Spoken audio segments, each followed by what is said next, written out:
My name is Junior Marie and I'm watching PressPassTV.com. Hey, I'm Morgan Page. Thanks for joining us at Press Pass TV. The 2008 New York International Auto Show featured all kinds of cars, from entry-level to the most exotic and ridiculous. Join Franceschi Acavangelo of Press Pass TV for an inside look at 007's car of choice.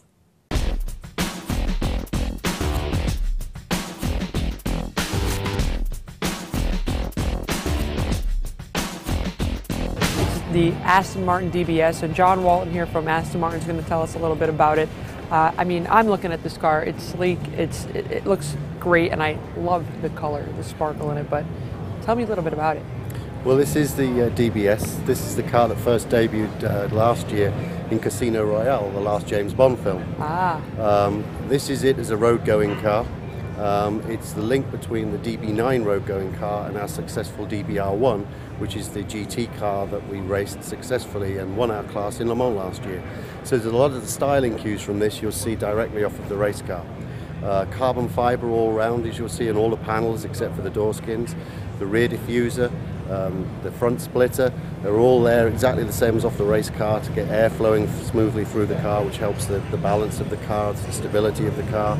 Ceramic brakes for the first time on an Aston Martin. So it really is that wonderful blend of an everyday car with this race car edge to it as well. So tell me, how fast does this go? Oh, it'll hit nearly 200 miles an hour. Wow. And how quickly can I get up there? To 200 miles an hour? Yeah, how fast? Well, north to 60 is in 4.2 seconds. Oh, okay. So it'll get up there pretty quick. Now, like any Aston Martin, the interior is bespoke to what you particularly wish. As you can see, we have leather seats here with an Alcantara insert. Again, from our race cars, so you've got more grip, so you're not sliding around. It's very much a cabin feel to the car. Everything that you see that looks like metal is metal. Everything that's aluminum there is hand-turned aluminum. Piano black finish on the fascia there. And inside, you might want to have a look and see if you can find where the key goes. Well, it's actually a bit of a trick because there is no key. It actually starts by putting in what we call an emotional control unit that slots into the middle of the dash, which actually connects to an ECU, and that's how you fire the car up. Pure James Bond. So this is James Bond's latest car? It is, and it's actually going to be in the next film, which is going to premiere on November the 7th, which is called The Quantum of Solace. And the car will be starring once more. This is the ultimate sports car. We think so, without a doubt. And it's a car that you can very much drive every day as well, even though it's a very powerful car. So how much does one of these go for? This starts at $265,000. Wow. Jeez. And if you'd like us to place you on a waiting list, it'll probably about a year before you could take delivery. Well, you know what? I will keep you in mind. Definitely.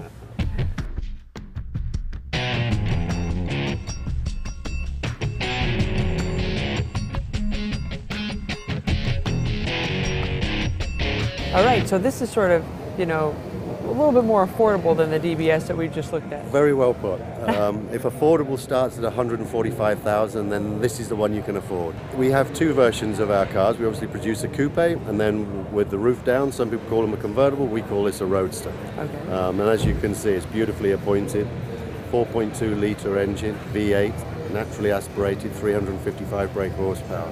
So a beautiful cruising car, or again, very adaptable if you wanted to put it on the track. This definitely has a race car feel to it. I feel like I'm sitting on the ground.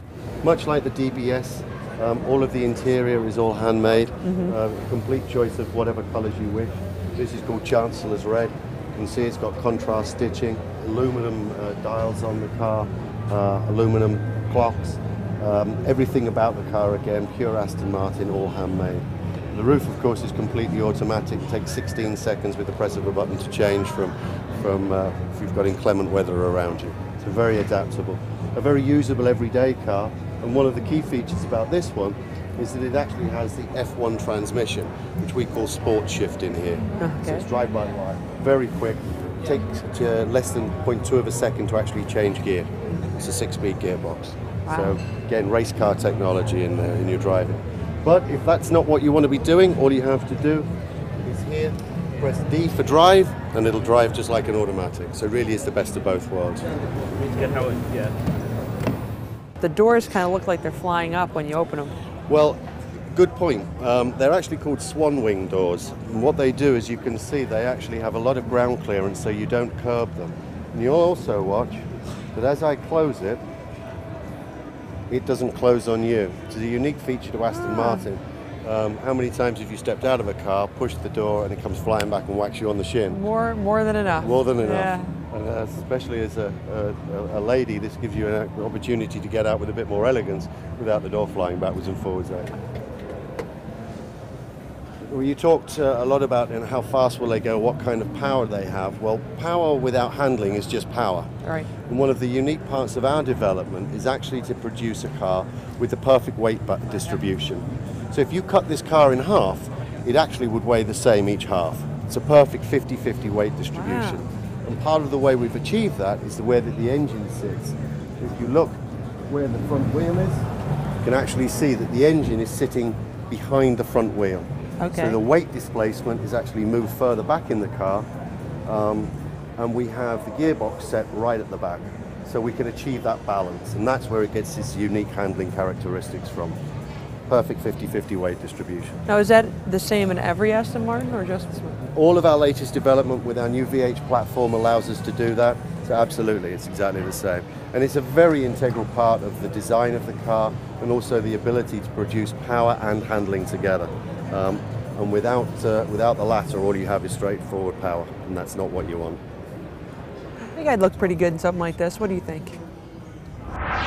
Hope you enjoyed that story. And if you want to check out more behind-the-scenes action, log on to presspass.tv or youtube.com/presspass.